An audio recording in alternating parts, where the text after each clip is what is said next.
Muy buenas noches, estimados participantes. Bienvenido al primer diplomado de actualización de Derecho Administrativo, Gestión Pública y Delitos contra la Administración Pública, organizado por el Ilustre Colegio de Abogados de Arequipa, presidido por nuestro señor decano de la Orden, el doctor Álvarez, aquí, quien traslada sus agradecimientos y felicitaciones al profesor James Reate, que nos está acompañando en sala en estos momentos para tocar un tema bastante interesante dentro de lo que es la materia de delitos contra la administración. En ello vamos a presentar brevemente al doctor James Reate, que en el día de hoy nos va a acompañar en calidad de capacitador con un tema bastante importante, como lo dije. El tema es tráfico de influencia. El profesor James Reate es abogado, doctor por la Universidad de Buenos Aires, cuenta con estudios de esas en litigación oral en la California Western School, San Diego, California. Se ha desempeñado como magistrado especializado en lo penal supernumerario de la Corte Superior de Justicia de Junín y fue superior supernumerario de la Corte Superior de Justicia de Lima Sur y actualmente también magistrado superior. Buenas noches, estimado profesor. Bienvenido a la plataforma virtual del Ilustre Colegio de Abogados de Arequipa. En estos momentos le cedemos la sala para que pueda aperturar su clase correspondiente al 31, el último día del primer mes de este año 2023, profesor. Buenas noches, adelante. Sí, buenas noches. ¿Sí? ¿Me están escuchando? Sí. Sí, Correcto, doctor.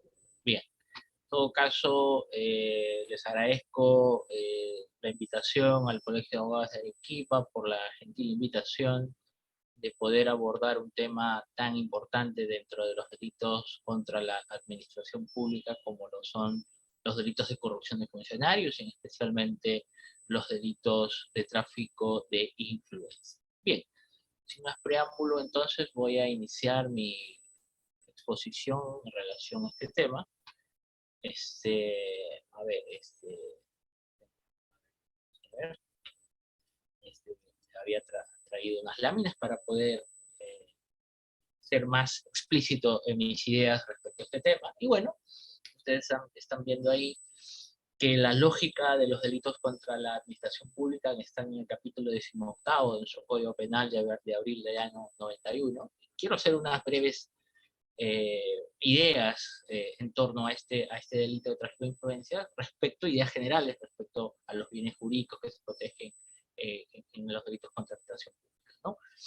No sin antes establecer también la sistemática regulativa que establece nuestro Código Penal, y ustedes lo están viendo ahí en la lámina. Básicamente tiene esta sistemática, ¿no? Delitos cometidos contra particulares contra la administración pública, donde está, digamos, eh, la usurpación de funciones, donde está la violencia, resistencia a la autoridad, donde está el desacato, ¿no?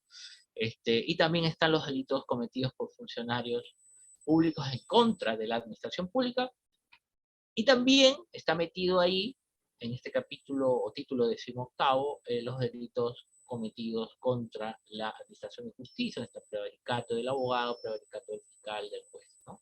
Obstrucción a la justicia, encubrimiento y todo eso, ¿no?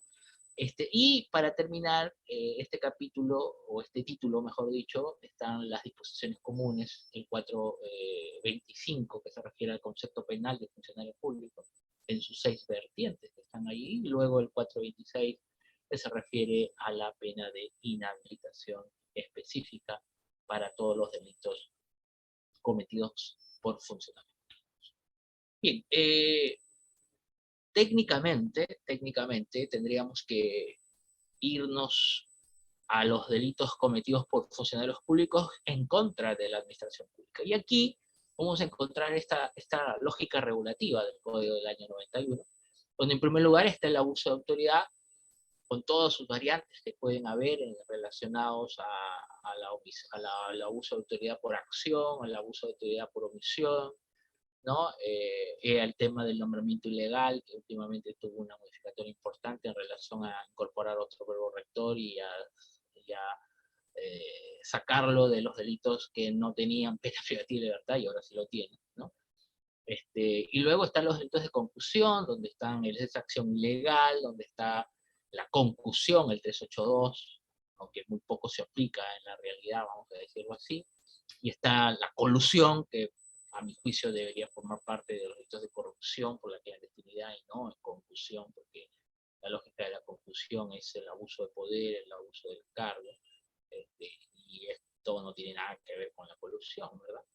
Y luego también están los delitos de peculado, con todas sus variantes que también pueden haber dentro del artículo 387, peculado doloso, por apropiación, por utilización, peculado de uso, peculado culposo, ¿verdad? Peculado por extensión. La verdad que este delito se ha extendido demasiado en los últimos años para abarcar figuras respecto a la apropiación indebida que hace el funcionario público respecto a los caudales o efectos. Y finalmente están los delitos de corrupción de funcionarios, que es nuestro tema de hoy, que a su vez los delitos de corrupción de funcionarios tiene esta nomenclatura sistémica dentro del Código del año 91, ¿no? Tenemos los delitos de cohecho, que no me voy a extender aquí porque eso va a ser materia seguramente de concursos que vamos a tocar en relación al tráfico de influencias. Y están los delitos de negociación incompatible del 399 del Código Penal, que se refiere a una especie de colusiones en actos preparatorios, porque se interesan funcionarios, se interesa sobre contratos o operaciones que están en razón de su cargo bajo su dominio, ¿no? Es que claramente es un delito de peligro, y que después están los delitos de tráfico de influencia del artículo 400 de nuestro Código Penal, que es materia de exposición de todo esto en este tiempo que tengo, y no me voy a detener aquí demasiado, para finalmente terminar en esta lógica sistémica del Código Penal como lo del delito de enriquecimiento ilícito de funcionarios públicos, a contrario censo de lo que pasa en otras latitudes, como en Colombia, donde tienen el delito de enriquecimiento ilícito de particulares. Nosotros, nuestra regulación es solamente la forma de enriquecerse del funcionario público, donde a través de un patrimonio exorbitante que no cabe justificarlo por los sueldos o monumentos que legalmente le corresponden o que debería percibir. Claramente es un delito de Estado, este delito de enriquecimiento ilícito, con todos los cuestionamientos respecto a la carga probatoria que se ha suscitado en relación a este artículo 401 de nuestro Código.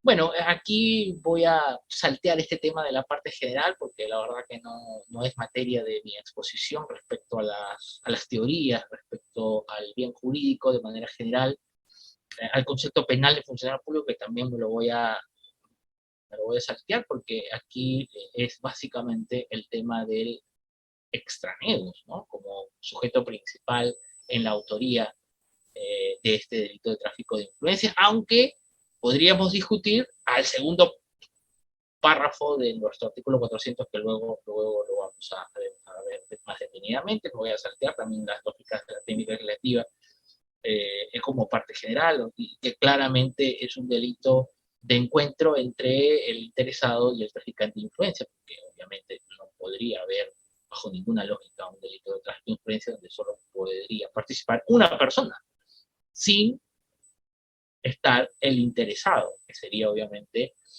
el tercero interviniente en este delito, y que en todo caso, al no tener un tipo penal especial, la única forma de poder hacerlo criminalizable su conducta es a través de la parte general, a través de la complicidad o la inducción. Bien, dejando de lado este tema de parte general, vamos a ir al tema de la evolución legislativa que ha dado o que ha tenido en esta evolución histórica del delito de tráfico de influencia, y nos ubicamos en el año 1991, en la célebre, en nuestro abrogado Código Penal del año 1924, que ahora está ya abrogado íntegramente, se incorporaba por primera vez, casi entrando a la lógica de la democracia en el Perú, este delito de tráfico de influencias, que viene desde connotaciones italianas, ¿no? A ver, el tráfico de influencias técnicamente es lo que se conocía como el vendedor de humo. Históricamente siempre se ha conocido el vendedor de humo, que tiene una concepción histórica respecto al rey Alejandro en el derecho romano, de la cual él alardaba, pregonaba de que él tenía ciertas influencias respecto a ciertos, digamos, personas influyentes en, el, en ese tipo de gobierno, y que obviamente al final no se mostró nada de eso que tenía influencia, y como era un tipo que alardaba mucho de que tenía influencias en las altas esferas del poder de aquel entonces, a través del clero, lo quemaron vivo, y ese humo de Alejandro, eh, digamos, se conoce como aquel vendedor de humo, que era el humo finalmente de sus cenizas. Claramente se ve este tema de el vendedor y el comprador, ¿no? Prácticamente como podríamos ver un tema de pacto Celeri, ¿no? O sea, el tráfico de influencia finalmente es aquel delito en la cual hay un vendedor de humo, el que vende las influencias, que es el traficante, y hay un interesado que va a pretender comprar esas influencias para poder solucionar un tema que le compete a ese interesado.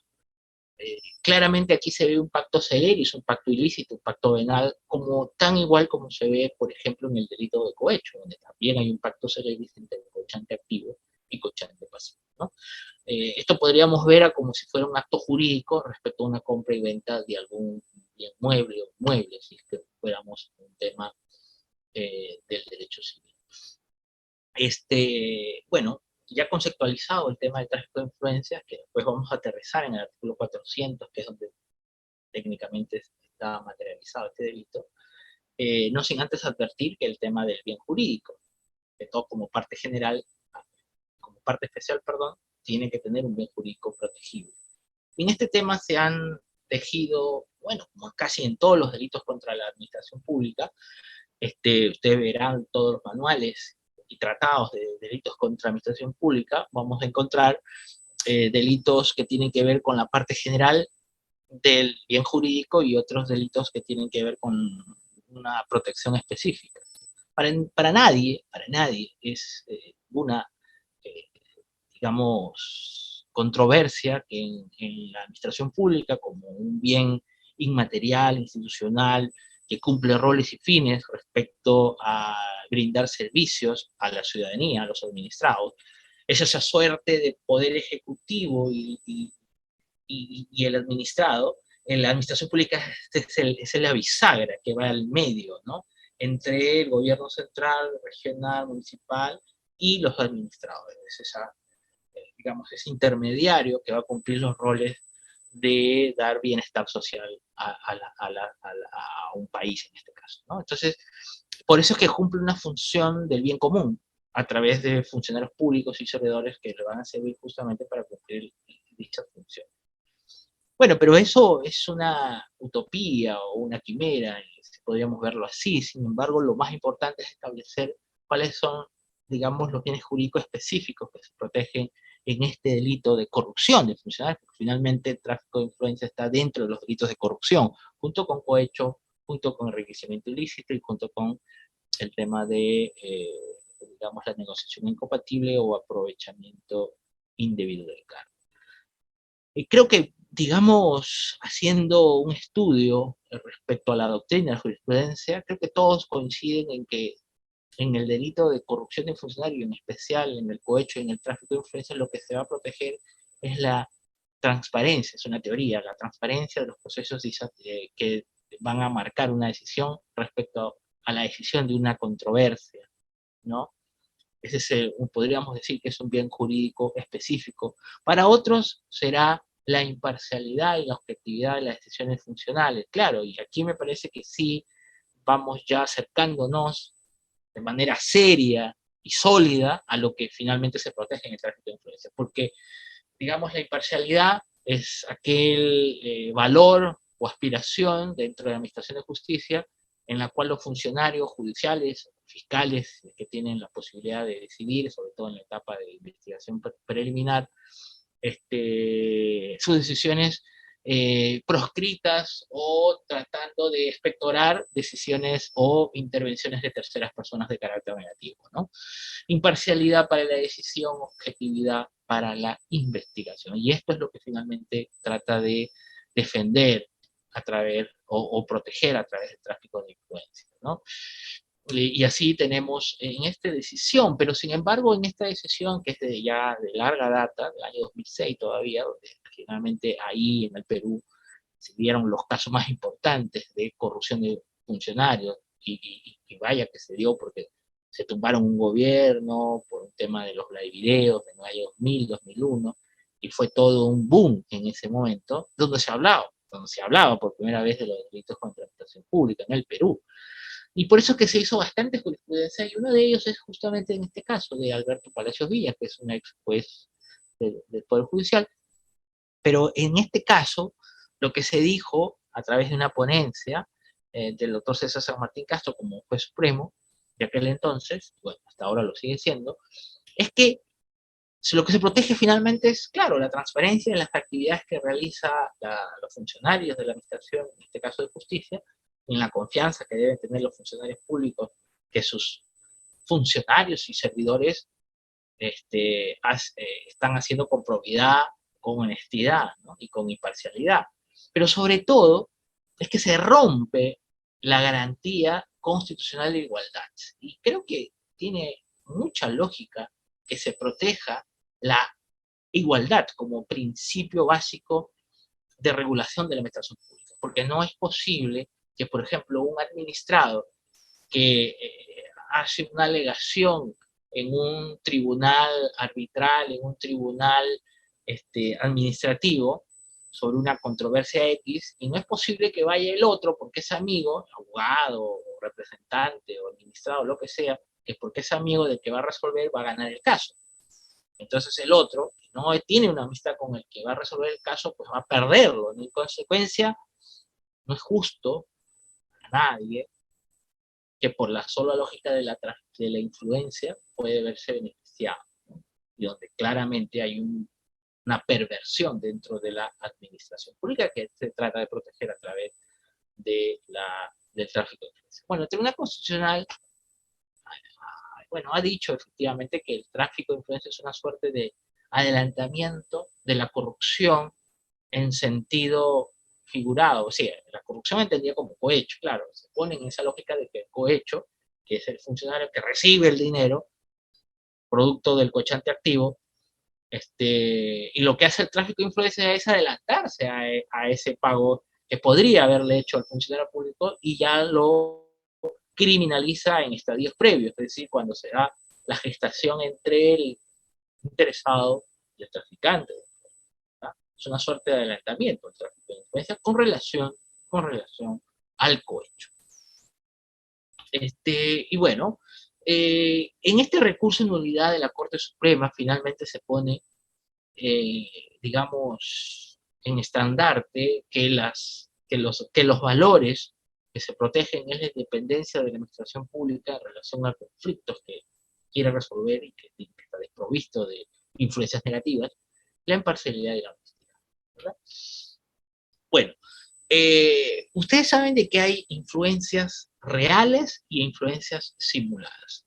Todo lo que he dicho hasta este momento podríamos entender de que se da dentro de la lógica de, digamos, de las influencias reales, es decir, en la cual el traficante influencia, el sujeto activo, el autor, tiene materialmente esa capacidad de poder influir ante un funcionario o servidor público que esté conociendo un caso judicial o administrativo. O sea, tiene esa capacidad porque lo ha demostrado en otros casos, y el interesado, por esa verificación, entre comillas, pues cae en las garras del sujeto activo.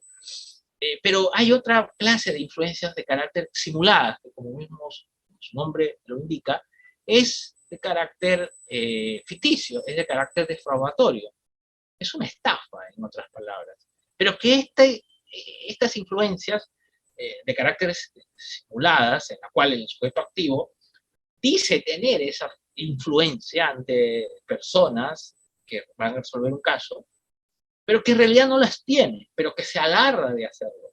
Claro, lo que finalmente le molesta al derecho penal, digamos, encuentra una suerte de legitimidad para poder criminalizar esta conducta, es que nadie puede irrogar el nombre, o nadie puede irrogarse los nombres de terceras personas o nadie puede estar en boca de terceras personas de funcionarios públicos, es decir, un juez, un fiscal, un administrador que está en el tribunal registral o en el tribunal de migraciones, qué sé yo, pues nadie puede estar en boca de terceras personas que dicen tener esa llegada, esa amistad. Por más que sea cierto, pero nadie puede decir, yo conozco a tal juez, yo conozco a tal fiscal, es que, o a tal policía. No puedes decir eso. Y es ahí donde también en este tema del tráfico de influencias simuladas, finalmente aquí la imparcialidad es como que no está mucho en discusión, porque finalmente nunca llegó a la influencia, nunca se llegó a esa intersección del traficante con un funcionario público. Entonces, la imparcialidad es como que no puede estar demasiado lesionada. Lo que sí va a estar en riesgo concreto es el prestigio, el buen nombre de la administración pública. Claro que por ahí podríamos decir y discutir, doctor, pero ¿cómo es que el buen nombre? ¿Qué es esto? Esto es algo ficticio, es algo gaseoso. Bueno, pero el acuerdo plenario del año 2016, me parece, que habla del interesado en el delito de tráfico de influencias, legitima este concepto de prestigio o buen nombre de la administración pública en los delitos de influencias simuladas. No así en las influencias reales, que ahí sí se protege el principio de igualdad y la imparcialidad. Bien, ahora, en relación a este tema, bueno, respecto al bien jurídico, bueno, esta casación 374 del año 2015 recepta respecto a las influencias simuladas, donde finalmente lo que se va a proteger es el regular funcionamiento de la administración pública, eh, y que obviamente esto debería ser como una suerte de última ratio, ¿no? Si ya para algunos el tráfico de influencias reales resulta hasta poco controvertido, imagínense las influencias simuladas que más cercanas están al tema de estafa, porque claro, uno podríamos decir, doctor, pero en las influencias simuladas, si finalmente el interesado pagó para que el traficante de influencias interceda ante un funcionario público que finalmente nunca lo hace. Además, no lo va a hacer porque no tiene esa influencia y el interesado se siente estafado, defraudado. Entonces, más cercano al 196, ¿no? Que es el estafa, pero claro, acá los bienes jurídicos no es el patrimonio, no es que se lesiona el patrimonio del interesado, porque finalmente esa plata fue al agua, como se dice, pero son otros los valores a proteger, que no es necesariamente el peculio del interesado, sino más bien ese gran bien jurídico institucional que es la administración pública y el buen nombre que debe tener. Bien, ahora entramos ahora sí al tipo penal, al tipo 400, ¿no? Este es el tipo penal, señores, que ustedes lo están viendo en, en, en, en este tema de el delito de tráfico de influencias de manera, eh, aquí lo estamos viendo ya de manera mucho más grande, me parece, ¿sí? Ya. Y donde a través de la modificación que se realizó en el año 2013, que fue, entiendo yo, el último, respecto a la incorporación de, me parece que el delito de multa para todos los delitos y a inhabilitación para todos los delitos de donde se protege la administración pública, aunque podríamos discutir que este delito no es que está el centro de atención sea un funcionario público. El centro de atención es un extranjero, ojo, esto no hay que perder de vista. Por eso es que algunos hasta intentan decir que este delito debería estar mejor ubicado en los delitos de particulares cometidos en contra de la administración pública, es decir, aquel extraneus que se va de su posición de dominio para interceder ante un funcionario público, lo cual aquí no está en discusión, o sea, no es el sujeto activo un funcionario público. Es un delito de dominio, podríamos decir así, es un delito de, digamos, de organización en términos de la doctrina de Gunther Jacobs, porque empieza con ese prenombre, el qué, el qué. delito común, aunque no me gusta decir este término. Pero bueno, a ver, este es el tipo que vamos a trabajar en estas horas y vamos al sujeto activo. Es un delito de organización, claramente, el artículo en el primer párrafo. Y así lo hemos establecido. En el caso ya famoso de Eduardo Pastor, se dijo que este es un delito común o delito de organización. Esto está claramente ya definido, que aquí no hay ninguna controversia que podríamos ver. Bueno, en esta casación, no es una casación, es un expediente de la Sala Penal de Apelaciones de la Corte de Lima, donde se dijo que, bueno, se utilizó la teoría de intervención delictiva, como que no hace la diferencia entre autor y partícipe. Bueno, esto podríamos discutir, si es que el delito de la teoría del dominio del hecho finalmente se puede aplicar o no, o la teoría del injusto único de participación delictiva, que es la otra cara de la moneda en la cual se adhirió esta sentencia de vista. Ahora, el otro tema sí me parece un poco controversial, que es el artículo 400 en el segundo párrafo, porque ustedes pueden verificar que hay un agravante por el mayor valor de la acción respecto a la intervención de un sujeto especial, que es un funcionario público. Es decir, no es lo mismo que lo haga Juan Pérez que lo haga un funcionario servidor público, no es lo mismo, ¿verdad? Y bueno, para algunos esto es un delito especial propio, porque no tiene ni un correlato a un delito común, o para algunos más técnicos, más para estas épocas últimas, respecto a que se trata de un delito de infracción al deber. Tengo mis dudas porque, a ver, yo entiendo por delito de infracción al deber aquellas, digamos, delitos que el círculo de autores está restringido solo a aquellas personas que incumplen un deber de carácter institucional. Llámese administración pública, llámese eh, relaciones paterno-filiales, llámese relaciones de confianza especiales, llámese deberes de solidaridad mínima, ¿no? Que ahí es donde Jacobs hace toda su función o toda su doctrina, pero siempre vinculado a la función en estricto sentido que realiza, digamos, que está envuelto en esta relación, en este caso institucional, para el tema de los delitos contra la administración pública, no así para temas paterno-filiales, donde de repente el feminicidio podremos también ver en ese lado, pero en el tráfico de influencia, el sujeto activo, que es un funcionario público, que recibe los medios corruptores del interesado para que a su vez aquel vaya a interceder ante un funcionario público que sí tiene, digamos, que sí tiene el dominio y la competencia de un caso judicial administrativo, bueno, el traficante, que es un funcionario público, no tiene esa competencia.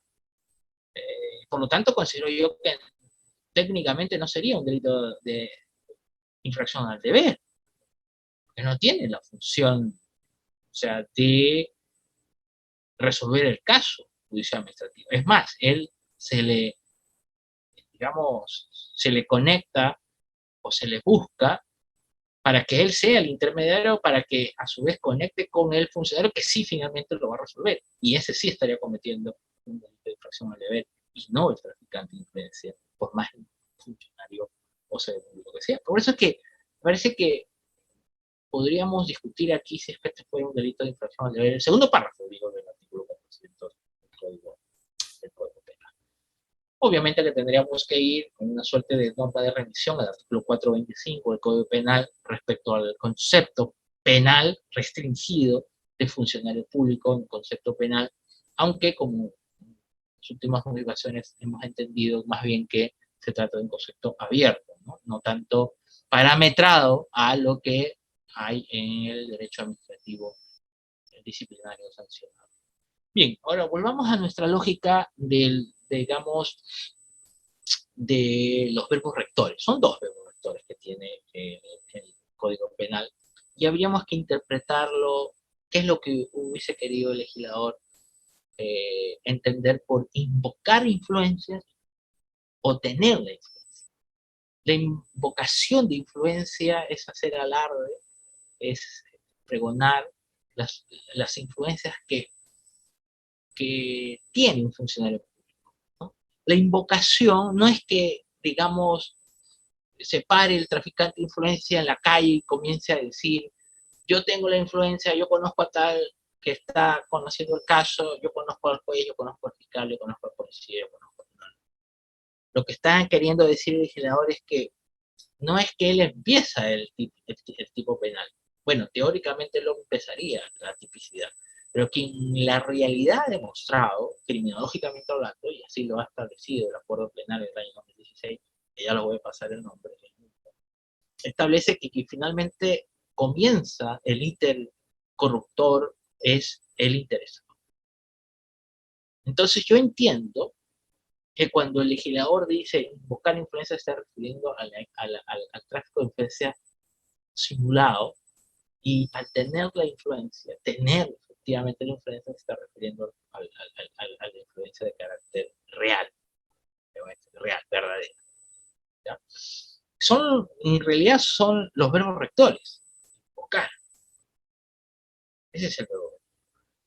Ahora, en esta casación, la 374, nuevamente volvemos a esta casación, interesante porque dice que el sujeto activo tendría la capacidad, y esto es la invocación finalmente, es la capacidad de influir en un funcionario público, es decir, el agente, el sujeto activo, sin ninguna, digamos, justificación y sin legitimidad para obrar, invoca esa capacidad de posibilidad de directar o manipular la conducta hacia una dirección determinada que se entiende a la dirección que está queriendo el interés.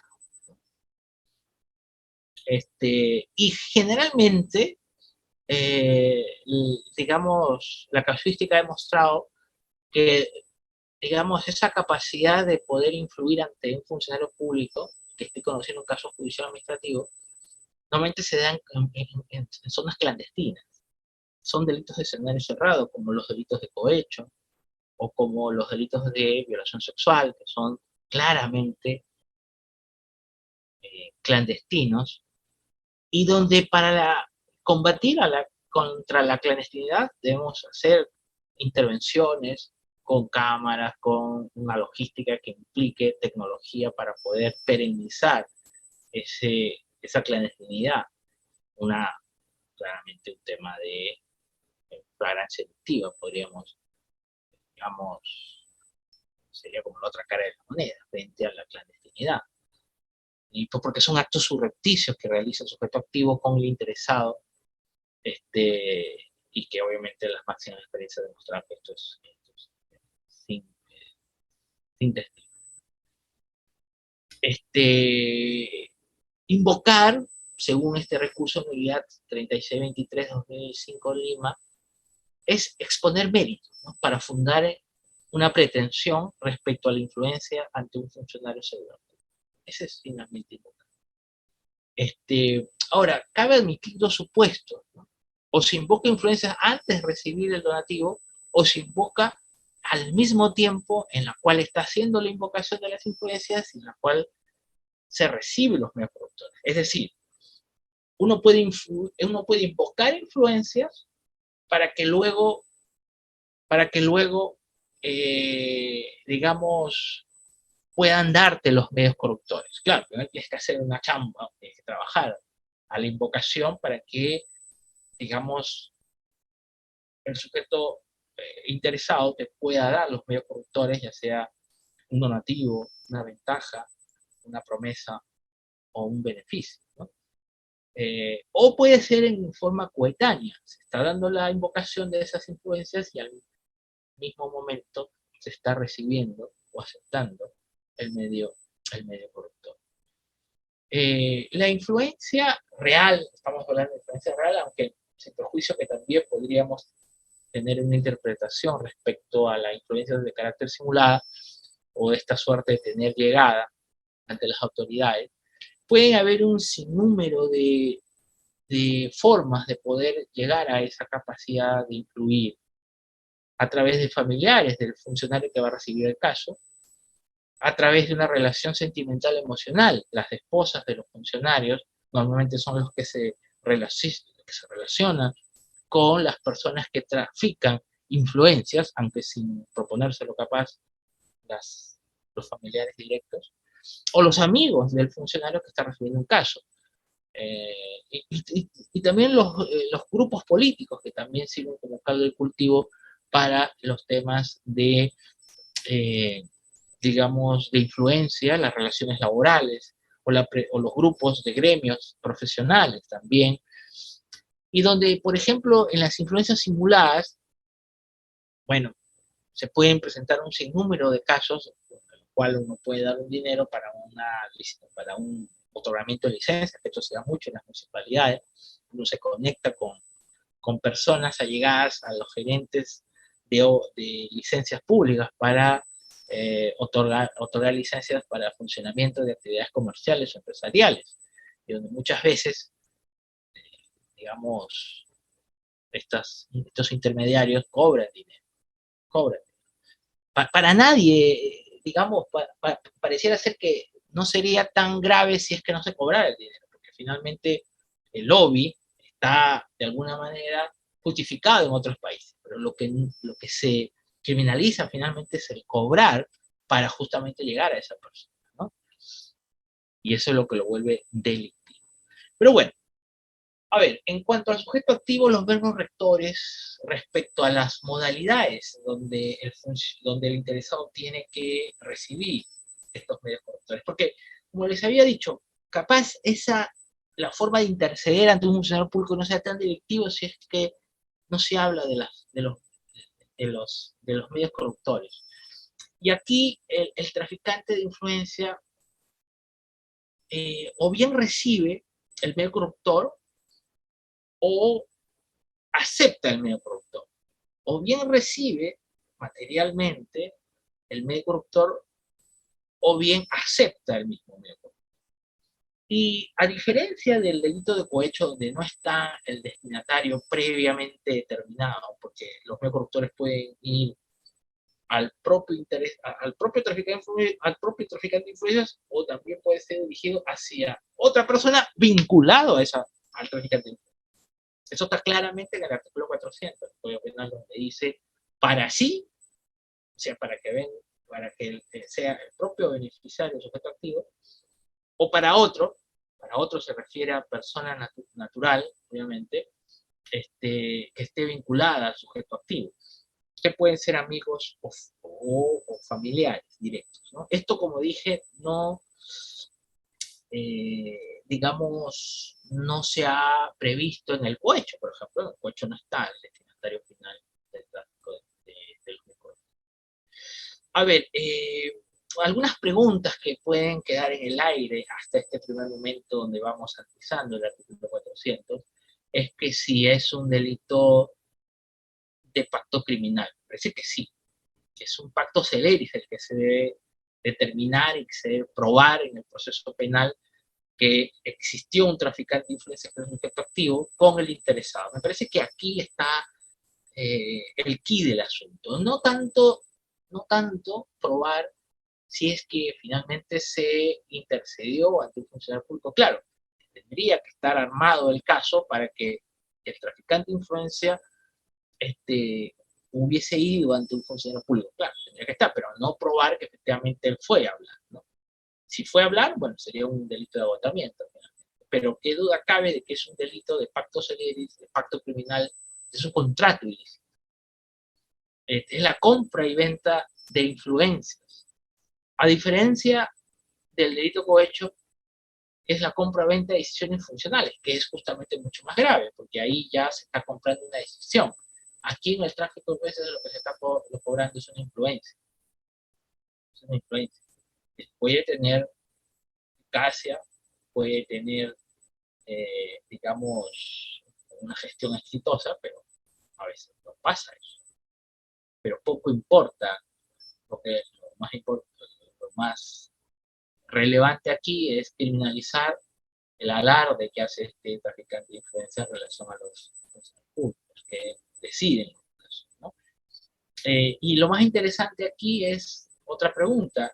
¿Es necesario que se perfeccione los términos de este contrato celeris o pacto criminal entre el traficante y el interesado para que haya consumación? Bueno, adelanto mi posición en el sentido de que no es necesario que se perfeccione en todos los términos de referencia, como si estuviéramos hablando de un derecho de marco jurídico, como una fuente de derecho de obligaciones, como un derecho civil. No, esto no podría ser de recibo. Y esto lo vamos a ir viendo luego. Ahora, ya hemos hablado respecto al sujeto activo, que es un extraneus, podría haber también un intraneus, si es que fuera para que sea grabado. Ya hemos hablado respecto a la invocación de la influencia, que pueden ser reales o simuladas, y que tiene que hacer una intervención el interesado, y que me olvidaba que aquí estamos hablando de delitos de participación necesaria, ¿no? Son delitos de codelincuencia. Bueno, la participación necesaria se dividen en dos, ¿no? Delitos de convergencia y delitos de encuentro, ¿no? Los delitos de convergencia son los delitos de asociación ilícita, organización criminal, donde todos están en una misma posición jurídica, cumpliendo roles y funciones, ¿verdad? Pero aquí en los delitos de encuentro, son encuentros de posiciones no equidistantes, no en la misma posición, sino están ubicados más bien en partes desiguales, ¿no? Como enfrentados, ¿no? Entonces, yo estoy aquí, pero tú estás al frente mío. O sea, no sé si me entienden. O sea, en la convergencia todos están ubicados en una misma posición. Los delitos de encuentro finalmente están ubicados uno, digamos, delante del otro, pero mirándose para encontrarse. Como sujeto activo y el interesado, que los dos, obviamente, cada uno cumple un rol distinto, ¿no? Entonces, en esa lógica, que son delitos de encuentro, el tráfico de influencias, el cohecho, ¿verdad? Clásicos ejemplos de delitos de encuentro, esto no tendría ninguna razón de ser, y esto debo ser claro, si es que no va premunido de la lógica de los medios corruptos. Me parece que esto es el quid del asunto más importante, porque todo se puede caer, todo se puede desboronar si es que no se ha aprobado el medio corruptor. Porque la administración pública está plagado de favores que se hacen entre uno u otro funcionario servidor público, que esto finalmente hace que la gestión sea totalmente eficaz, pero que donde se desnaturaliza y se distorsiona la administración pública cuando lamentablemente uno trata de sacar provecho de una situación donde el otro está en vulnerabilidad, que es normalmente los administrados, ¿no? Los litigantes, vamos a decir así. Y bajo esa condición, el funcionario o el extraneus, en este caso, trata de sacar ventaja, trata de sacar un beneficio, sobre todo económico, crematístico, lucrativo, y esto es lo que finalmente reprime estos delitos de corrupción. Entendiéndose por corrupción a estos de que, digamos, se interrumpe o se desvía del curso normal, como que si fuera un río y si hay un desvío, y técnicamente esto es la corrupción, ¿no? A ver, el artículo 400 del Código Penal, si ustedes lo leen de manera detenida, vamos a encontrar medios corruptores, y que son los mismos medios corruptores que están establecidos en el artículo 393, cohecho pasivo propio, en el 394, cohecho pasivo impropio, cuando se refiere, bueno, son mismos, un cohecho específico del 395 para jueces fiscales, o el 395-A para cohechos de función policial, y los mismos también que están en el cohecho activo, el 397, tanto cohecho activo genérico, cohecho activo específico, cohecho activo para policía, ¿no? Entonces, la misma interpretación y análisis que vamos a hacer para el 400, vamos a aplicar para toda la lógica de los delitos de corrupción. Bueno, el primero de ellos es el donativo. ¿Donativo qué cosa es? Es un contrato. Hablando técnicamente desde el derecho civil, es un contrato unilateral, gratuito, no es oneroso, y donde el donante hace una cuestión de liberalidad respecto a sus bienes, ¿no? Se lo da, hay un desprendimiento. Y es un acto jurídico totalmente válido, bajo una suerte de solemnidad que habría que cumplir para su validez. Ahora, la pregunta que yo o nos hacemos es que si el concepto de derecho civil es el mismo concepto que debemos trabajar para el derecho penal. Si el donativo del derecho civil debe ser traspolado automáticamente al derecho penal. Entendiéndose porque el donativo tiene características, que tiene que haber patrimonialidad, que tiene que tener, digamos, una vigencia en el mercado de bienes y servicios, porque, digamos, un donativo de billetes falsos, al parecer, con dinero falso, dólares falsos, no vas a comprar pues un caramelo, por más que te den un bodocón de dinero, que podríamos decir de que, oye, te han entregado un donativo, producto de una coima. Sí, pero este donativo todo me han engañado, porque yo no abrí el sobre. Lo abrí ya cuando estaba en mi casa y vi que todo era falso. Entonces, claro, desde el punto de vista del derecho civil, esto pues no tendría ninguna connotación, porque no tiene la patrimonialidad. Exige. Sin embargo, creo que el donativo habríamos que entenderlo, el concepto donativo, a una cuestión entendida como cuestión patrimonial. Sí, el concepto de donativo habríamos que entenderlo como cuestión patrimonial, como primer concepto de donativo. Sí, sí, una cuestión tangible, concreta, ya sea de bienes muebles o inmuebles, ¿verdad? Entonces, eso es lo que ha querido decir el legislador penal al momento de criminalizar este medio corruptor. Y que los medios corruptores finalmente son aquellos que van a servir a la motivación externa de la gente, en este caso el traficante de influencia, en la cual ve un dinero o ve, no sé, un terreno, algo que puede ser tangible, que finalmente se lo han dado, porque, digamos, el donativo puede ser de manera trasladada al sujeto activo, de manera física, pero también puede ser trasladada de manera jurídica a través de, digamos, de un contrato, de un terreno, de un lote, ¿no? También es un donativo. Pero también el legislador utiliza un segundo momento de medios corruptores, que es la promesa. Esa promesa entendida como un compromiso jurídico a futuro, pero que tiene que esta promesa tener ciertos requisitos para su validez, en materia penal, digo, ¿no? Porque, digamos, no es lo mismo que te ofrezcan, oye, mañana te voy a dar el Estado Nacional y si me haces tal favor. Está claro de que esta es una noticia o un donativo totalmente burdo, o es que mañana te voy a dar un pasaje para que te vayas a Júpiter, y si me haces tal favor. Entonces, o sea, para que una promesa sea técnicamente válida en el derecho penal, al menos tiene que tener dos cosas. Primero, que tiene que ser seria, y segundo, que tiene que ser materialmente realizable, ¿no? Materialmente realizable. Seria en el sentido que no tiene que ser burdo, y realizable porque no debe escapar al ámbito de dominio quien lo está ofreciendo, ¿verdad? O sea, no es lo mismo, no es lo mismo que te ofrezcan, pues, no sé, que te van a dar un, un lote de terreno en un camping hermoso, 500 metros cuadrados, te lo van a regalar si es que haces tal gestión, de que provenga, por ejemplo, de quien lo va a hacer, de un próspero empresario, que sí lo podría hacer, de aquel indigente.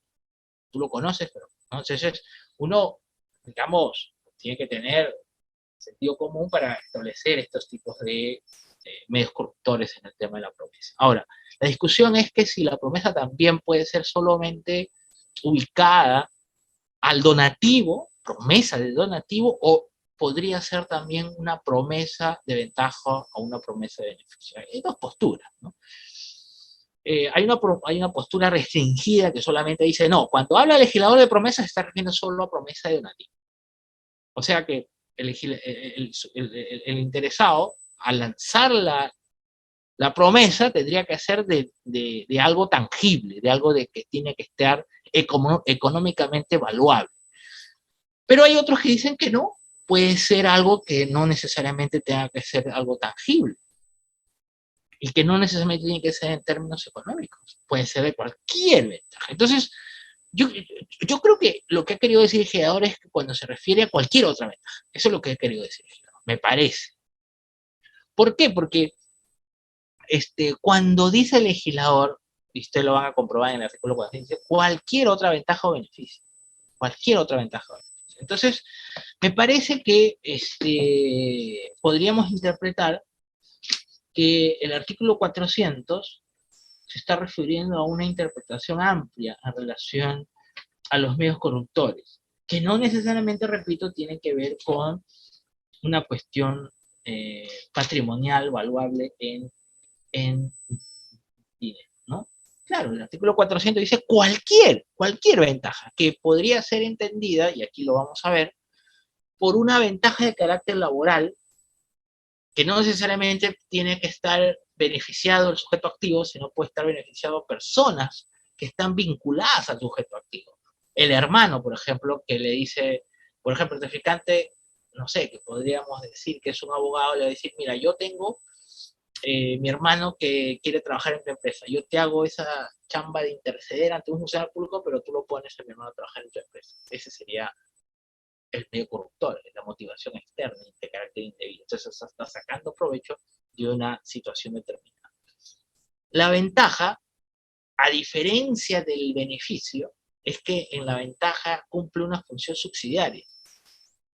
Y el beneficio cumple una función subsidiaria de la ventaja.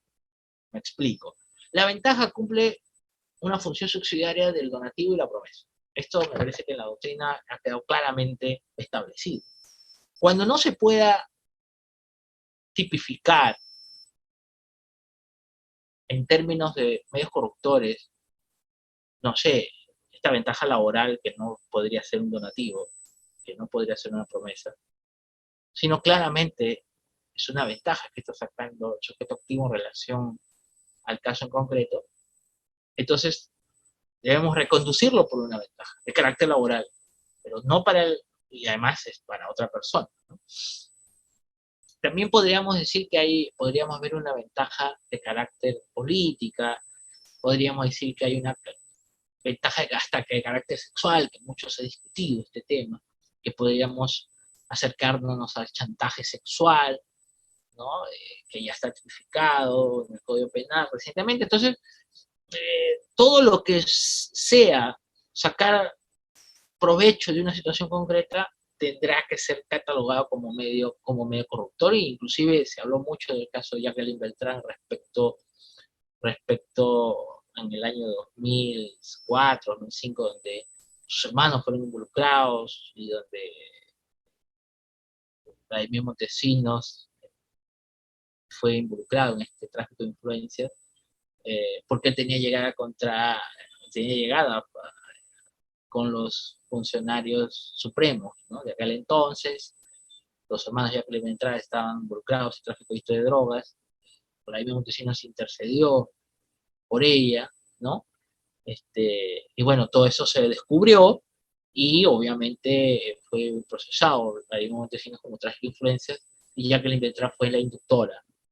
Y claro, se discutió mucho porque no hay medios corruptores, no había donativo concreto, no había una promesa de donativo, no había, no había ventaja laboral, política, no había nada de eso. Entonces la Corte Superior en este caso, porque fue un proceso ordinario, no se le ocurrió mejor idea de incorporar el concepto de ventaja sentimental, como aquel en la cual el sujeto activo intercede ante un funcionario público con la firme confianza de que al hacerlo estaba estabilizando su relación amorosa, y eso le daba una tranquilidad. Entonces hay una motivación externa. Y todo lo que sea motivación externa es catalogado como ventaja. Algo que no podría ser, como digo, catalogado como donativo ni promesa. Obviamente, todo lo que no podría ser ventaja será reconducido como beneficio. O sea, por cualquier lado, por angas o por mangas, vamos a tener que trasladar medios corruptores. Claro, y dentro de esta lógica de reconducir todo a los medios corruptores, aquello que sirve de motivación externa para que el sujeto activo haga las conductas típicas, caemos en esta lógica de, oye, y las conductas socialmente adecuadas, ¿cómo queda este tema? por ejemplo, los obsequios, las botellas de whisky que van por aquí por allá. Claro, va a depender mucho del contexto social, porque, digamos, y aquí me parece que tendríamos que hilar muy fino, porque yo creo que los criterios para poder decidir las conductas socialmente adecuadas tendría que estar de la mano con el tema de que, por ejemplo, no es lo mismo regalar un reloj Rolex en Año Nuevo a un funcionario público que regalarle pues unos regalitos normalmente que se dan, ¿no? Presentes, ¿no? Pantones, una cosa así. No es lo mismo. Entonces va a depender mucho de él. Me parece que va a depender mucho, como hace alguna doctrina, respecto a la cantidad y calidad del medio que se quiere regalar, ¿no? Unas botellas de whisky es usual que se den en años nuevos, en onomásticos, que no es lo mismo que regalar, como digo, un reloj Rolex o un Ferrari. O sea, ¿qué está pasando aquí? Está bien, esto ya sale del contexto social adecuado, ¿no? Entonces,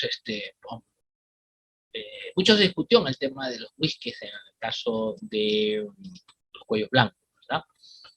Que si fue a ser considerado como un medio corruptor, pero digamos, ¿hasta qué punto puede ser considerado como una conducta socialmente adecuada? Yo considero en tanto que, primero, los precios, habría que mirar cuánto valen estos whiskies, porque no es lo mismo dar un whisky de 50 soles que dar un whisky de 1.000, 1.500 soles, ¿verdad? Ya no sale del contexto socialmente adecuado. No es que es usual que la gente regale whiskies de 2.000 soles, ¿verdad?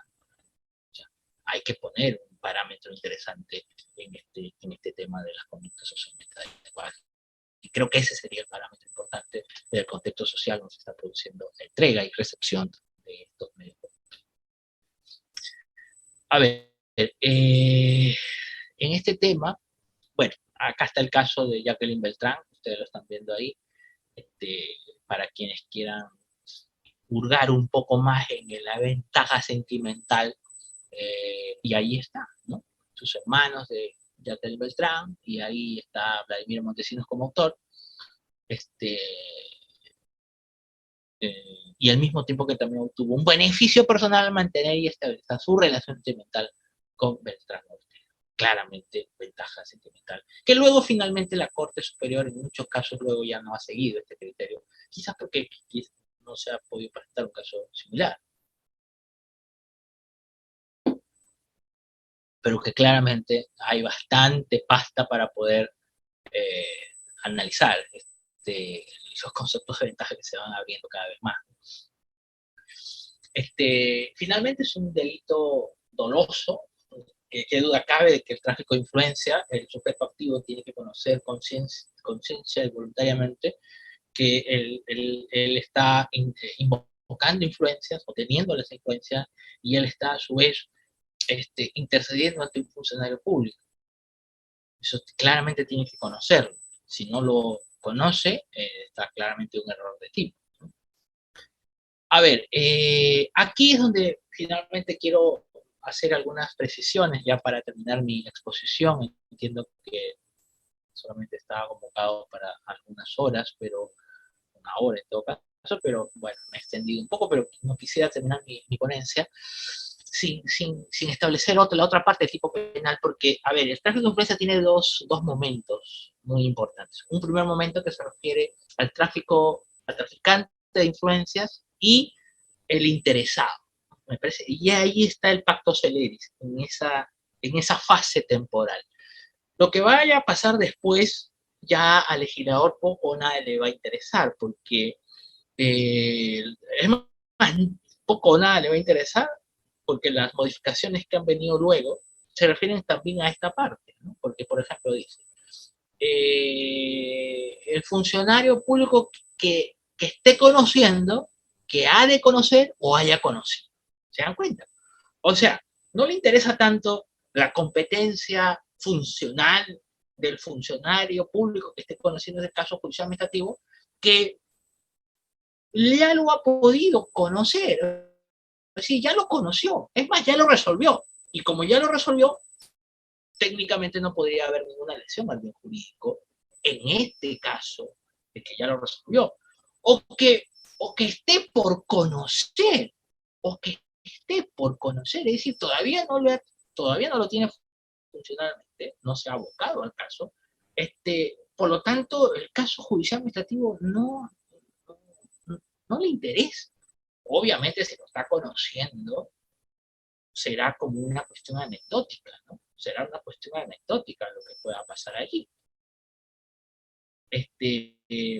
Porque mucho se discutió este tema de las atribuciones competenciales, porque mucho se discutía, me acuerdo en la época de los 2000, 2001, 2002, que si el funcionario público pues no tenía materialmente el expediente todavía, y no obstante se había hecho la influencia con, en el funcionario público por parte del traficante. Claro, la defensa del traficante en el proceso penal decía, oye, pero es un delito imposible, de tentativa idónea, ¿verdad?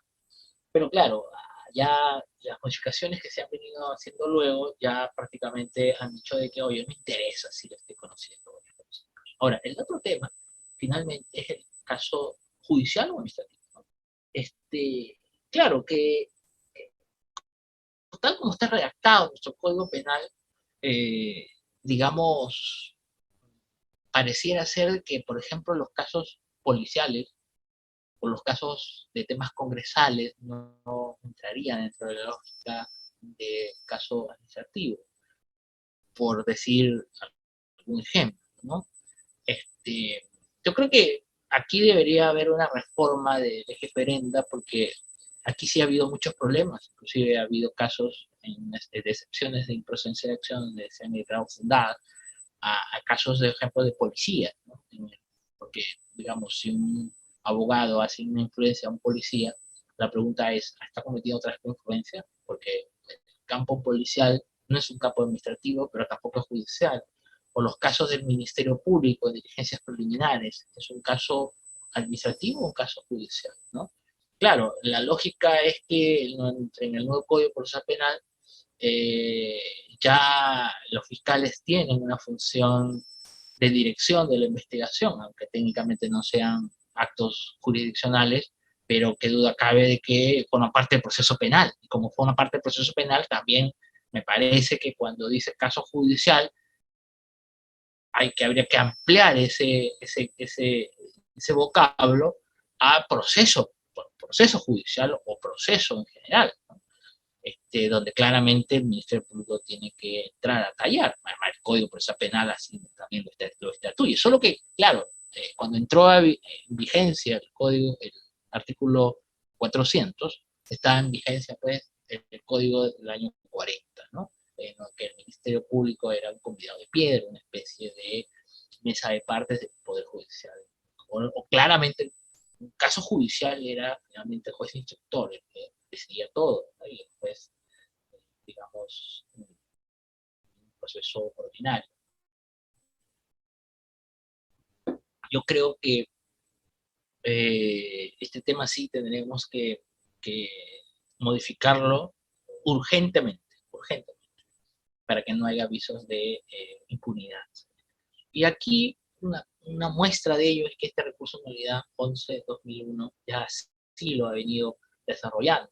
Ahí donde dice fiscales debe entenderse también como, o sea, donde diga jueces, donde diga caso judicial, entiéndase también que se refiere a fiscales, a funcionarios públicos fiscales. Claramente es un delito peligro, entonces no hay ninguna duda, no es un delito resultado, porque no depende de que el traficante influencia, no depende que el traficante influencia haga finalmente la gestión, no interesa, es un delito de peligro concreto, o hasta podríamos decir abstracto, no, me parece que es concreto, donde digamos la tentativa quedaría en duda en tanto que se demuestre que hay espaciamientos entre actos de ejecución y actos de preparación. Si hay ese espaciamiento, creo que se podría dar una tentativa. Había dicho de que es un delito de participación necesaria porque interviene el traficante o intermediario, que es el vendedor de humo, pero claro, como el legislador no ha establecido una conducta expresa para el interesado, como sí lo ha establecido para el cochante activo, que sí tiene una tipificación autónoma en el 397, a diferencia del tráfico de empresas no lo tiene para el comprador, para el comprador de humo, que es el interesado, que es el litigante, que para eso tendríamos que ir trabajando desde la parte general, desde la parte general. Creo que entendida como dice el acuerdo plenario del año 2016, podríamos entenderla como un inductor, ¿no? Ese inductor es poner en la cabeza del sujeto activo, del autor, el delito, ¿no? Hacer nacer la idea delictiva en la cabeza del sujeto activo, esa es la chamba del inductor, en este caso sería del interesado. Bueno, habríamos que entender que las relaciones concursales, entendida de que en el delito de tráfico de influencia cabe dolo directo, ¿no? Me parece que el dolo eventual es cada vez menos posible, ¿no? Dolo directo primero, me parece. Ya, finalmente, con esto ya quiero terminar para no abusar de su tiempo, podríamos, en algunas relaciones concursales, me parece que el traficante de influencia que recibe los medios corruptores por parte del interesado para que aquel pueda interceder ante un funcionario o servidor público, me parece que cuando recibe los medios corruptores, obviamente ahí se consume este delito, ¿no? Obviamente podríamos entender de que habría una tentativa en tanto que se dé las tratativas, que sí, que no, mañana lo voy a pensar, el interesado lo busca en la casa, le quiere dar el dinero, el traficante se hace de rogar, no cierran el trato, pero bueno, ahí podríamos discutir, como digo, una tentativa en tanto que se abran los espaciamientos entre actos de preparación y actos de ejecución. Si se hace eso, yo creo que no habría ningún problema en una tentativa. Y que si recibe los medios corruptores, ahí se consuma el delito de tráfico de influencia. Claro que casuísticamente la jurisprudencia ha dicho que hay que entregar los medios corruptores, aunque el tipo penal solo se consuma con la aceptación, igual pasa con el cohecho pasivo, pero bueno, la jurisprudencia y la casuística a veces es mucho más restrictiva en este caso. Bueno, y si recibe los medios corruptores y al final se recibe el medio corruptor, se consuma el tráfico de influencias, y cuando el traficante de influencias va a interceder ante el funcionario que está conociendo ese caso y le da dinero, ese traficante de influencia ya no solamente ha consumado tráfico de influencia, que ya lo habrá consumado hace como una semana, sino que ahora ya se le suma otro delito que es el pochante activo. Claro, independientemente de que si ese dinero era para que se lo dé al funcionario que va a resolver el caso, independientemente de eso, si él le da dinero al funcionario, ese traficante de influencia cumple ya otro rol, ya no de traficante, sino de cohechante, ¿no? Y aquí ya se vuelve un poco más grave su posición dentro del proceso penal. Luego está el tema del tráfico, del delito de patrocinio ilegal, ¿no? Que a diferencia del tráfico de influencia, el patrocinio ilegal ya lo comete solo un funcionario público. Por eso es que solo tendría que hacer este delito de tráfico de patrocinio ilegal aquella persona que se haya dado en el segundo párrafo del artículo 400, ¿no? Esa era sería la única. Bueno, yo aquí dejo mi intervención. Eh, bueno, no sé, a los organizadores de eventos, yo dejo aquí mi intervención y estoy listo y llano para recibir sus indicaciones. Muchas gracias con todos. Muchas gracias. Muchísimas gracias a usted, estimado profesor, por tan brillante exposición que nos ha acompañado el día de hoy, correspondiente a una sesión académica dentro del temario de delitos contra la administración. Vamos a pasar en estos momentos a la ronda de preguntas, tal como ha levantado la mano el doctor Manuel Ceballos. Quienes quieran participar por audio, de alguna manera pueden formular las preguntas a través del chat. Agradecemos a las más de 200 personas que están conectados a través de la plataforma de Zoom y también a las personas que nos siguen día a través de la plataforma de Facebook del Colegio de Abogados de Arequipa. Buenas noches, doctor Samuel. Adelante con su pregunta. Muy buenas noches, profesor. Muy buenas noches al docente. Excelente ponencia, doctor. Doctor, quiero hacerle solamente tres supuestos y quiero que usted me diga si es gráfico regidor, de jurisdicción. No lo escucho bien, no lo escucho bien. Doctor, se está que se entrecorta el audio, doctor Manuel.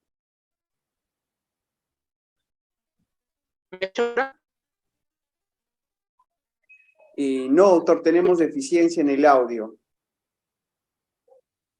Mientras el doctor Manuel soluciona su problema técnico, alguna persona que tuviera alguna pregunta y lo disertaba el profesor, o si es que hay alguna pregunta a través del chat, si no, estaríamos llegando a la parte final, a la etapa última de esta sesión académica correspondiente al día de hoy. Doctor Milton, buenas noches, adelante. Buenas noches, ¿me escucha? Sí, doctor Milton. No, es el otro participante. Buenas noches. Doctor Samuel, a ver su audio, doctor. ¿Me escuchan ahora sí o todavía no me escuchan? Correcto, Disculpe, buenas noches. Doctor, adelante. Sí, ahora sí. Ya, doctor, muy buenas noches. Excelente ponencia. Mi pregunta es la siguiente, doctor. Solamente quiero preguntarle si dos alcaldes de dos jurisdicciones vecinas, en donde uno le dice al otro, tengo 20 personas para trabajar y tú dame 20 personas para trabajar, o sea, se comparten trabajadores de diferentes jurisdicciones, ¿es tráfico de influencia o no es tráfico de influencia? Es el primer supuesto. El segundo supuesto sería un gerente que contrata a una mujer de otra nación. A ver, un ratito. A ver, con relación al primer caso, ¿cómo me dice? O sea, que dos funcionarios de dos alcaldes de... No, o sea, dos alcaldes de dos jurisdicciones vecinas, es decir, no sé, pues Barranco con La Molina o Barranco con Surco, qué sé yo. Ya. Un alcalde le dice a otro, yo tengo 20 trabajadores, yo también tengo 20 trabajadores, pero como no lo puedo contratar en mi jurisdicción, porque son mis primos, sobrinos, qué sé yo, contrátalos tú. Y yo también contrato de 20 tuyos míos. ¿Hay tráfico de influencia ahí o no hay tráfico de influencia? Ese es mi primer supuesto. No, sí.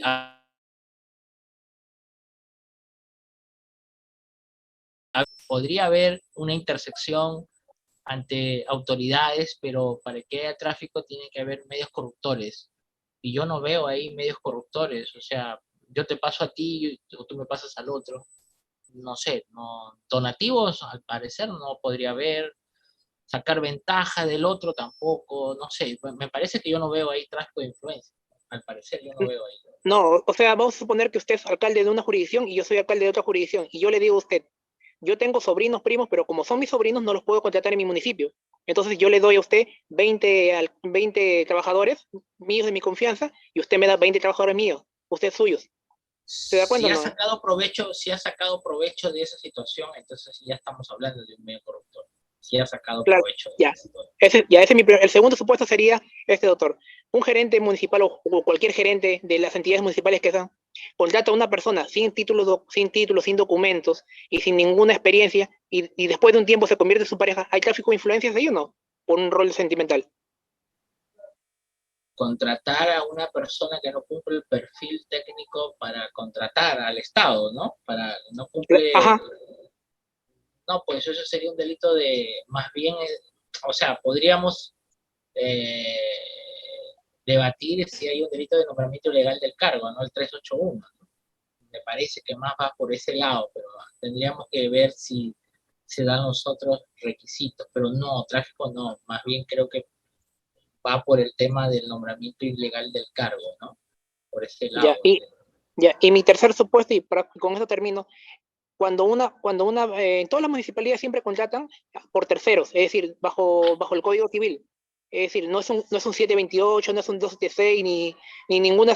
Entonces, siempre todas las municipalidades contratan bajo el régimen de locación de servicios, que dicen. Entonces, la pregunta es, si la locación de servicios no es a diferencia de los 276 y 728, son convocatorias públicas, es decir, para yo ganar una 728 o 276, hay una convocatoria pública. Hay todo un proceso de selección, nombramiento y un montón. Entonces, en el caso de los terceros, todos los alcaldes contratan a dedo, por decirlo así, ¿no? Entonces la pregunta es, pero siempre cuando contratan a dedo siempre son, como le puedo decir, amigos que le dicen, no, yo tengo un sobrino, o yo tengo un amigo, o sea, no es la entidad convocante no los convoca. Entonces mi pregunta es, ¿hay tráfico de influencias?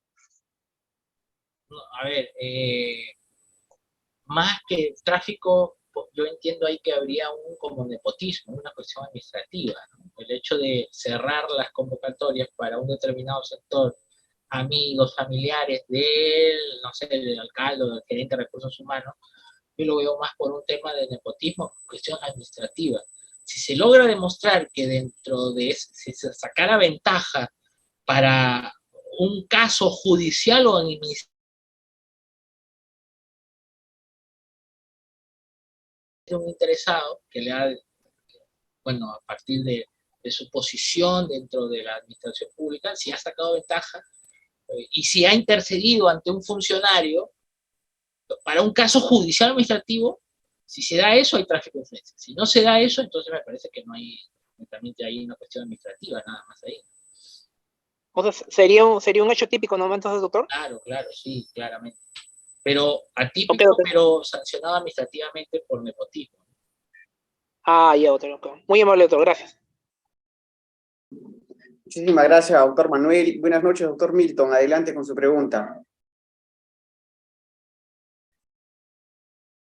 Doctor Milton, buenas noches. ¿Se me escucha? Sí, sí, sí. Buenas Correcto, noches, doctor. doctor. Excelente su ponencia, muy atento a su disertación. Una consulta, doctor, un supuesto que le quiero plantear. En el caso de que en un auxiliar judicial que trabaja en un juzgado de paz letrado, que se interponen dos demandas de contenciosas administrativas en un juzgado especializado, en la cual dicho auxiliar aparentemente tiene injerencias del juez especializado, podría cometer delito de tráfico de influencias en el extremo de que el juez advierte, el juez especializado advierte que las demandas presentadas por el abogado, al hacerle la consulta al abogado que firma las dos demandas, señala no conocer el hecho que ha presentado en las demandas, y el juez presume que habría una triangulación entre el auxiliar jurisdiccional con el abogado y los demandantes. ¿Podría tipificar el delito de tráfico de influencias?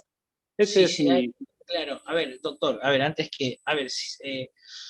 en este caso ha habido, o sea, el traficante de influencia sería el secretario, ¿verdad? Secretario. auxiliar El judicial. auxiliar, ya, el auxiliar judicial. Y el interesado serían pues los abogados, los que demandan, ¿no? Los que firman la demanda, ¿no? Los Este, demás, claro, sí, ya. sí, aparentemente.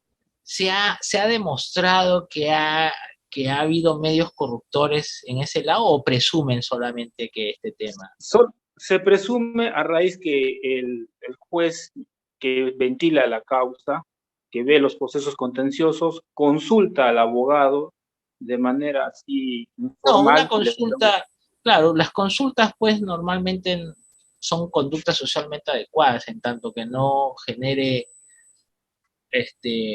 alguna motivación extra. Entonces, como ya lo ha dicho la jurisprudencia, las casaciones, o sea, uno no puede presumir un medio corruptor.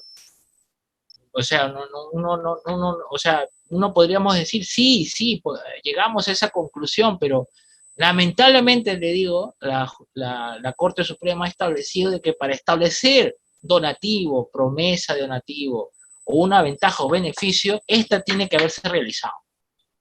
Por ejemplo, tú le tienes que probar al auxiliar que él ha recibido un donativo, una promesa de donativo, no sé, se compró una casa, no sé, abrieron sus cuentas mediante el levantamiento secreto de las comunicaciones y encontraron comunicaciones excesivas. Bueno, eso es el vínculo, pero ¿a dónde está el medio corruptor? ¿Dónde está el medio corruptor? Ya, hay que abrirle sus cuentas. Hay que abrirle sus cuentas. Y si en sus cuentas encontramos algo inusual, entonces ahí está, pues. Pero no podemos presumir de que, no, como se presume de que como son amigos, se presume de que porque lo subsanó las demandas y todo viene por el... no, o sea, podría resistir una investigación, pero no una condena. No, esto está claramente establecido en las casaciones. No se puede condenar por delito de corrupción solo por irregularidades, por presunciones, ¿no? Yo también creía lo contrario, ¿no? Yo también, la verdad, pero cuando me topé con casaciones, digamos, en mi último libro que estoy sacando sobre cohecho, me di cuenta que, wow, que hay casaciones que, vaya, que el estándar está muy alto ahí para condenar, ¿no? Doctor, solo una consulta más. En ese caso que le comento, el auxiliar judicial no tiene ninguna injerencia en el otro juzgado, pese a que trabajan en el mismo edificio. Estaríamos hablando bajo el primer supuesto que es eh, el vendedor de humos, nada más. No, Si se ha llegado a probar que él ha intercedido o bueno, no, no. ha tenido esa intención de interceder, pero lo más importante es los medios corruptores. Doctor, solo la última consulta es si pudiera usted proporcionarnos, bueno, no solo para mí, sino para todos, esas casaciones que usted ha mencionado. En mi último libro, bueno, ya lo entregué, ayer lo entregué a la editorial y ahí va a salir. Entiendo que en marzo va a salir todas esas casaciones que Bueno, gracias, he doctor. encontrado, ¿no? Claro, claro, sí, sí. Ojalá que lo puedan tener en sus manos pronto, en marzo, ¿no? Muy amable, doctor. Gracias. Muchísimas gracias, doctor Milton, por las amables preguntas. Vamos a pasar en este momento a formular las preguntas que han sido escritas a través del chat. La pregunta de la doctora Ada Zúñiga nos dice: doctor, buenas noches. ¿Se configura tráfico de influencias que un alcalde otorgue los cargos de funcionarios a personas que le apoyaron en su campaña y hay una evidencia de su amistad? Si se logra probar que ese dar trabajo, amistades que apoyan su campaña, si se haya probar de que, obviamente es un medio corruptor que puede ir como ventaja o beneficio. Sí, claramente, como ventaja o beneficio, pero no solamente eso, sino que hay que conectar esos medios corruptores con la influencia que ha tenido el traficante ante un caso judicial administrativo, no sé, otorgamientos de licencias, todo ese tema, ¿no? Sí, sí, sí, obviamente se puede armar un caso bien bonito ahí en el caso que ha puesto la doctora, sí, es ventaja o beneficio de las personas que apoyaron la campaña de un alcalde, ¿no? Sí, sí, Muchas claramente. gracias, profesor.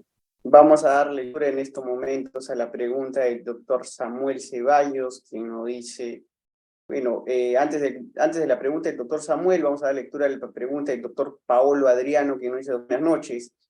Y en el caso de los políticos que ganan las elecciones, por ejemplo, se configura este delito cuando ponen a la gente que apoyó en los puestos de trabajo a cambio de que más adelante voten por él en un proyecto electoral a futuro o la realización de una obra social que los beneficie.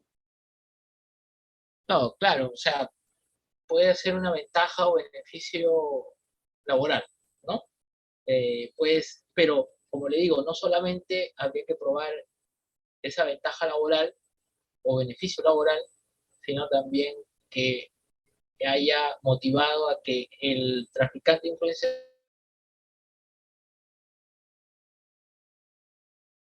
se quedar prácticamente a la vez, ¿no? Aunque este último no necesariamente se tiene que realizar, pero al menos que esté dentro de la teoría del caso del fiscal, ¿no?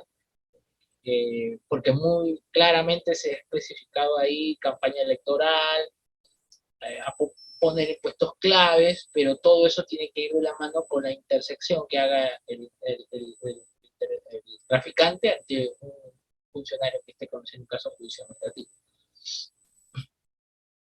Muchísimas gracias, profesor. Vamos a dar lectura a una pregunta más que ha sido formulada a través del chat.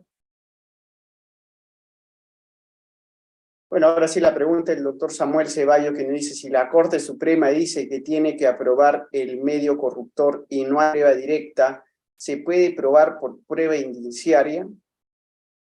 Pero para que puedas con prueba indiciaria tienes que tener indicios probados, ¿no? Por indicio probado, ¿qué cosa? Indicio probado que se compró un carro. Indicio probado que se fue de viaje. Indicio probado que, digamos, no sé, que se compró un departamento. Ese es un indicio. Indicio probado es que la compra del departamento es coetáneo a los audios que se le encontraron y que se le interceptaron la llamada. Coetáneo, ¿no? ¿Verdad? Y hay que hacer la ruta del dinero, de los medios corruptores, la ruta, ¿no? Y bueno, ya sí, ya no sería tan indiciario, ¿no? Ya prácticamente estás diciendo, bueno, prácticamente ya le estás diciendo que además para probar un delito clandestino, si no hay tecnología, si no lo has grabado, entonces ya te queda que el interesado comience a hablar, ¿no? Y para que el interesado comience a hablar, hay que hacerlo colaborador eficaz, si es que hay una organización criminal, hay que hacerlo testigo protegido, hay que dar incentivos. Entonces, normalmente el tráfico de influencias se da cuando no se da, cuando el interesado pierde el caso, ¿no? O sea, vamos a hablar pues ya entre gitanos no nos podemos leer la suerte, ¿verdad? El tráfico de influencia normalmente se da cuando el interesado denuncia el caso porque no le salió la gestión. Porque si no, no lo denuncia. Y como no le salió el caso, entonces denuncia al abogado, denuncia al intermediario, denuncia a todas estas personas que intercedieron, ¿verdad? Entonces, y dice, acá está el voucher del dinero. Aquí está el voucher que yo saqué $15,000. Aquí está. Y él sabe toda la ruta del dinero. Bueno, ya no es tan indiciario, que prácticamente es prueba directa, ¿no? Lo que está diciendo, probando con todo. Claro, él se agenció de que ha grabado en todas las sesiones al intermediario. O sea, ya prácticamente la ruta del dinero está más clara. Entonces, eso sí, así sí se arma un caso de tráfico de influencia para condena. Si no, está medio complicado ahí. Muchísimas gracias, apreciado profesor. Así como hemos llegado a la parte final de esta sesión académica correspondiente al día 31 con el Ilustre Colegio de Abogados de Arequipa. Muchísimas gracias, profesor. Le traslado los agradecimientos del señor decano, su junta directiva. Realmente, previo a cerrar la sesión académica, estimado profesor, le invitamos a dar unas palabras finales, ya sea de reflexión o recomendaciones. Ya, a ver, evidentemente los delitos de corrupción son los delitos más graves que hay en el Código Penal. Me parece que es lo que más daño hace a la sociedad y vaya que sí lo ha sido.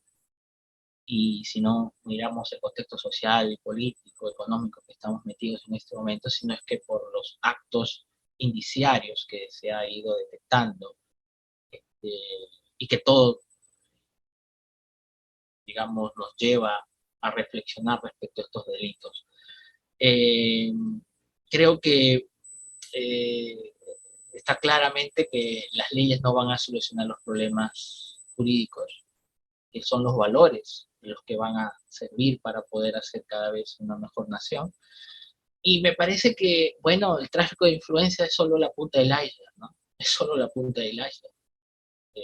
De quizás de más actos de corrupción que se podían haber dado, que se van a dar y que a través de la historia el Perú siempre ha estado metido en temas de corrupción. Si no, miren ese hermoso libro de Alfonso Quiroga, ¿verdad? La historia de corrupción en el Perú, contaba desde la época, desde nuestra independencia, nuestra república en 1821. Venimos arrastrando este tema. Así que bueno, los invito a reflexionar en base a los delitos de corrupción de funcionarios, porque hay muchos temas, ¿no? Criminalidad organizada, compliance, anticorrupción, personas jurídicas, esto no hemos hablado mucho de las personas jurídicas en delitos de corrupción, y vaya que la ley que incorpora la responsabilidad de personas jurídicas en modo directo, la 30.424, ¿verdad?, del año 2016, también incorpora delitos de corrupción, la corrupción doméstica, ¿verdad? Aunque el tráfico de influencia no lo hace de manera expresa, pero entendemos que el cohecho sí se da a través de personas jurídicas, por ejemplo. Entonces, yo los invito a reflexionar y a hacer investigaciones cada vez más serias. Me parece que el Perú necesita de investigaciones, por eso yo me he animado a escribir un libro de cohecho. En el Perú no existe un libro monográficamente sobre cohecho. Existen sí manuales, tratados de delitos contra la administración pública, pero me parece que mi libro, que va a salir próximo, sería el primer libro sobre cohecho, o sea, un libro de cohecho activo, pasivo, específico, o de funcionario de policía. Pero bueno, yo solamente cumplo mi rol de jurista, de intérprete de la norma, pero allá los políticos hacen su trabajo y eso ahí ya es otro tema complejo que no voy a pronunciarme en este caso. Bueno, yo les agradezco a todos por su amable atención, al Colegio de Abogados de Arequipa por su invitación hacia mi persona y cuando quieran estamos nuevamente para servirles. Muchas gracias, buenas noches, hasta luego. Muchísimas gracias, profesor. Dado la publicación de su libro, espero lo pueda familiarizar con el ilustre Colegio de Abogados de Arequipa y sus agremiados, apreciado profesor, que seguramente van a estar bastante interesados. Con ello hemos llegado a la parte final. Muy buenas noches con todos los estimados participantes. Nos estamos reencontrando el día 2 de febrero para la penúltima sesión académica correspondiente al diplomado. Buenas noches. Gracias, profesor. Hasta una próxima oportunidad.